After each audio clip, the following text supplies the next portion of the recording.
বাহ, কি দারুণ অর্জন! ৩,০০০ ফুটবলারদের মধ্যে সেরা একাদশে জায়গা করে নিলেন বাংলাদেশের ফাহমিদুল। যে ফাহমিদুলকে কাবরেরা ম্যাচ খেলতে নেননি, সেই ফাহমিদুল এখন ইউরোপ কাঁপাচ্ছেন। কোনো একদিন এই ফাহমিদুল হয়তো বাংলাদেশের জার্সিতেও খেলবেন।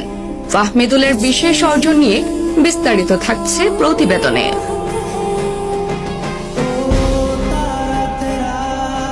কেউ কেউ ফুটবল খেলে আলোচনায় আসেন, আর কেউ না খেলেই। ফাহমিদুল ইসলাম তেমন একজন, যিনি ম্যাচ খেলা তো দূরের কথা, স্কোয়াডে জায়গা না পেয়েও দেশব্যাপী আলোচনায় উঠে এসেছেন।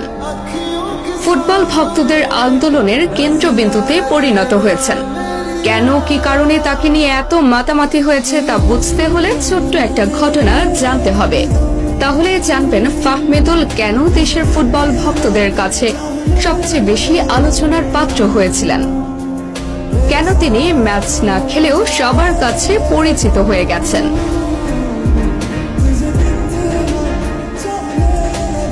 সিডিটি ভিত্তিক এক সংবাদ মাধ্যমের খবর অনুযায়ী সিডিটি লিগে ফাহমিদুল এমন এক অর্জন করেছেন যা রেয়ার। সিডিটি লিগের ৯টি গ্রুপের ১৬৮টি ক্লাবের মধ্যে ২৯তম ম্যাচ ডেতে ৩,০০০ ফুটবলারের মধ্যে সেরাও হয়েছেন ফাহমিদুল ইসলাম। ৩,০০০ ফুটবলার মাঠে খেলেছেন, তাদের মধ্যে একজন ফুটবলার সেরা একাদশের সুযোগ পেয়েছেন, যিনি আবার বাংলাদেশ বংশোদ্ভূত। অথচ অবাক করা বিষয়ে এত ভালো পারফর্ম করার পরেও তিনি বাংলাদেশ জাতীয় দলের সুযোগ পাননি।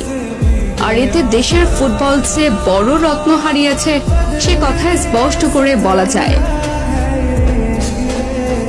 ফাহমিদুলের এমন অর্জন চোখে পড়তে পারে বাংলাদেশ কোচ হাভিয়ের কাবরেরার।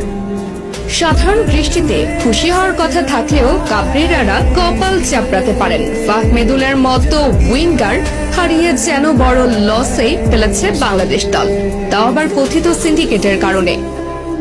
নয়তো প্র্যাকটিস ম্যাচে হ্যাট্রিক করা একজন ফুটবলারকে মূল ম্যাচে সুযোগ না দেওয়ার পেছনের কারণটা কাবরেরার অনাগ্রহ। কাবরেরা যদি চাইতেন তাহলে ফাহমিদুল খেলতেন জাতীয় দলে। অদূর ভবিষ্যতে হয়তো লাল সবুজের জার্সি গায়ে পরবেন ফাহমিদুল। ফাহমিদুল বাংলাদেশের জার্সিতে মাঠে নামবেন, গোল করবেন, আনন্দে ভাসাবেন, সেই আশা করতেই পারেন।